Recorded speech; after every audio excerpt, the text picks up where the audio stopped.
Sorry, I'm just trying to see. All right, so I'm going to be talking about the PI3K inhibitor candidates for HR and HER2 metastatic breast cancer.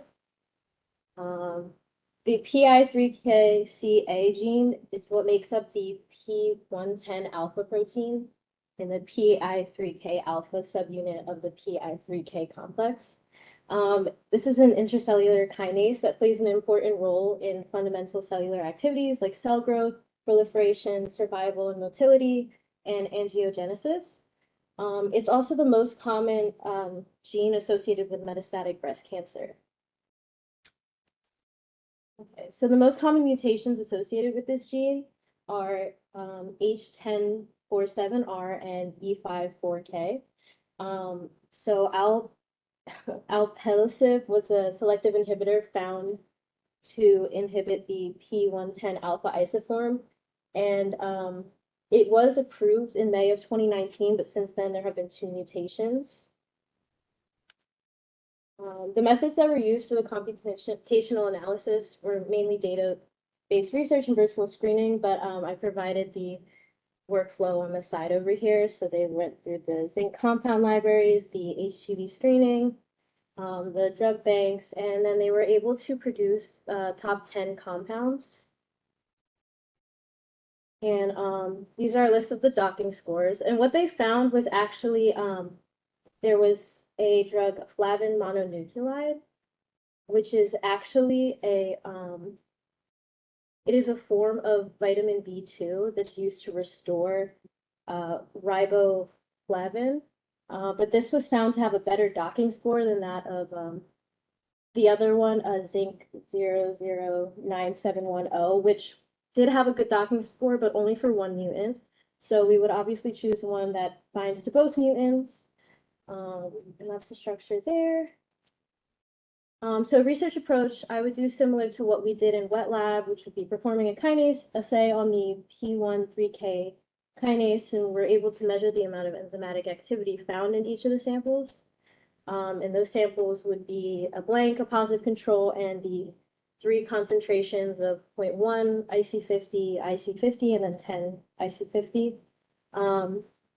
And then the addition of the detection reagent, like an ADP glow, to an already completed kinase reaction would result in a luminescent signal, which is correlated with the amount of ATP present and inversely proportional to the kinase activity. Respective results would be able to use to calculate the measured luminescence and use that to calculate the percent of inhibition. That would be plotted over concentration to find the expected IC50. And that would be how much of a drug is needed to inhibit a biological process by half. And we would be able to determine if this is truly a better inhibitor than Alex. And that was it. And I just want to say thank you to Edith Cruiser for the bioinformatics paper.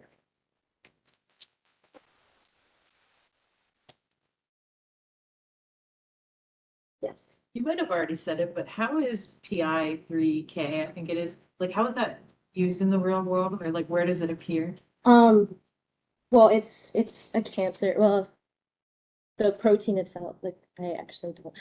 Oh. Sorry. Didn't get that into it. Any other? Can you repeat everything all over again? I'm so listening. No, I'll email it to you. Thanks. Appreciate it. At least including. Anything else? Well, what's the major type of cancer?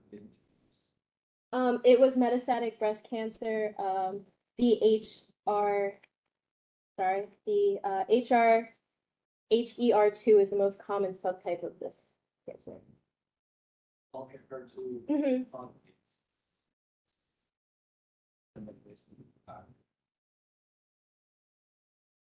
okay, so good. Okay.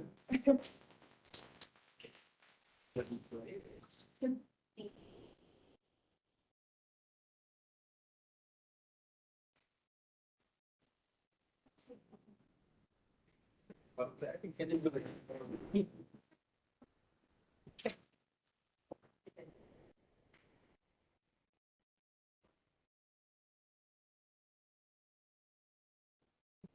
Okay.